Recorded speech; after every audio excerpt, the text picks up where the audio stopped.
La lumière, c'est la chose la plus rapide de l'univers. Nous pouvons mesurer sa vitesse. Si nous ralentissons l'animation et analysons son mouvement avec un diagramme espace-temps saisissant les tableaux d'animation d'un folioscope et les disposant sur leur côté. Ajoutons un fait expérimental unique.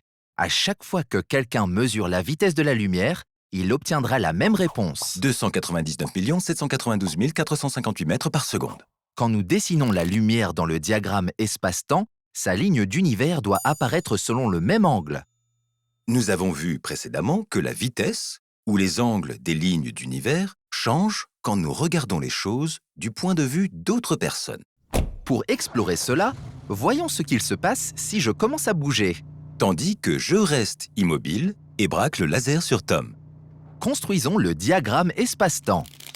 Il faut prendre tous les tableaux montrant les différents moments, puis les empiler.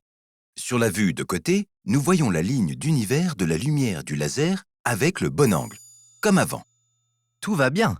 Mais cette ligne d'univers représente le point de vue d'Andrew. Et de mon point de vue, Nous avons déjà montré comment obtenir le point de vue de Tom en faisant glisser tous les tableaux jusqu'à ce que sa ligne d'univers soit verticale. Observez la ligne d'univers de la lumière. le réarrangement des tableaux signifie qu'elle est désormais trop inclinée. Je mesurerai une vitesse de la lumière plus grande que ne mesurait Andrew. Nos nombreuses expériences montrent que quiconque mesure cette vitesse obtient la même valeur constante. Alors recommençons. Au début du XXe siècle, Albert Einstein a démontré comment voir correctement les choses selon le point de vue de Tom, tout en obtenant la valeur exacte de la vitesse de la lumière.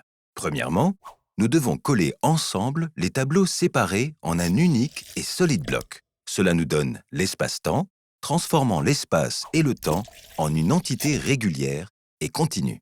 Et maintenant, voici l'astuce.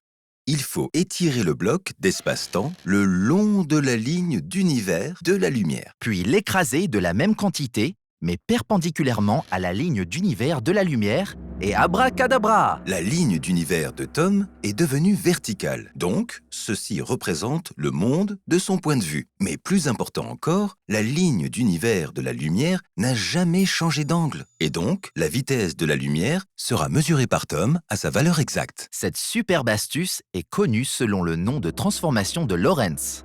Oui, plus qu'une simple astuce. Découpe l'espace-temps en de nouveaux tableaux et tu obtiens l'animation physiquement correcte. Je suis immobile dans la voiture, tout le reste passe devant moi et la vitesse de la lumière est la même valeur constante que tout le monde mesure.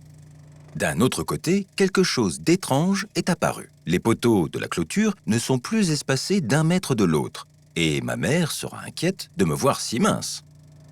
Pourquoi ne réussis-je pas à paraître mince? Je pensais que la physique était la même pour tous. Oui, tu es mince aussi. Tous cet étirement et cet écrasement de l'espace-temps viennent juste de mélanger ce que nous concevions de manière séparée, l'espace d'un côté et le temps de l'autre. On appelle ça la contraction des longueurs de Lorentz. Mais je ne parais pas mince. Non, oui, tu l'es. Maintenant que nous connaissons mieux l'espace-temps, nous devrions redessiner comment la scène m'apparaît. Pour toi, j'apparais contracté selon Lorentz. Oh, pour toi, j'apparais contracté selon Lorentz. Oui, Eh bien, au moins c'est équitable. En parlant d'équité, tout comme l'espace se trouve modifié avec le temps se trouve également modifié avec l'espace lors d'un effet appelé dilatation du temps. non. Comme la vitesse atteinte par la voiture de Tom, tous les effets sont beaucoup plus faibles qu'illustrés. Pourtant, des expériences comme regarder le comportement de particules filant à toute vitesse dans l'accélérateur de particules LHC confirment que les effets sont réels. Et maintenant que l'espace-temps est une part confirmée expérimentalement de la réalité, nous pouvons être un peu plus ambitieux si nous commencions à jouer avec le matériau espace-temps lui-même. Nous découvrirons tout cela dans la prochaine animation. Continue à apprendre avec ces vidéos. Et n'oublie pas de t'abonner. Ne manque jamais une occasion d'apprendre.